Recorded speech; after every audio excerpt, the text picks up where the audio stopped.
Ada informasi akibat salah satu truk menabrak rumah warga, 2 unit truk dibakar warga di Jalan Kudamati, Merauke, Papua Selatan, Selasa malam. Ada truk yang dapat bakar. 2 truk ini dibakar warga usai menabrak rumah warga. Kasih Humas Polres Merauke, AKP Prisutejo bilang, sebelumnya 1 dari 2 truk yang dibakar ini menabrak rumah warga yang mengakibatkan 4 orang luka-luka.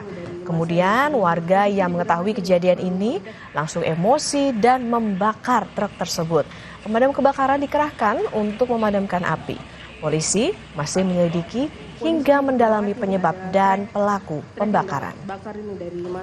Tadi baru saja terjadi laka lantas awalnya, yaitu ada sebuah trek yang menabrak rumah milik masyarakat. Namun pada saat dievakuasi ada beberapa sekelompok massa yang datang untuk melakukan penyerangan terhadap orang yang mengevakuasi. Lalu pada akhirnya mereka membakar trek, baik itu yang ditarik untuk dievakuasi maupun yang trek yang mengevakuasi.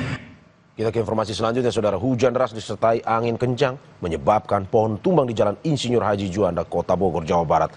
2 orang pengendara terluka. Pohon tumbang menimpa mobil dan 2 sepeda motor milik warga. Kendaraan tersebut tertimpa pohon saat sedang melintas di lokasi. Tidak ada korban jiwa, namun 2 orang terluka akibat kejadian ini. Akibat peristiwa ini, arus lalu lintas sempat dialihkan. Saya angin di seputar wilayah Bogor Tengah, Tanah Sareal, dan Bogor Selatan. Dan menyebabkan pohon tumbang dengan diameter kurang lebih hampir 2,5 meter dengan tinggi 15 meter. Itu menimpa kendaraan minibus yang sedang berjalan dan 2 kendaraan roda 2. Ada korban enggak? Nah, dari tadi ada 2 korban luka.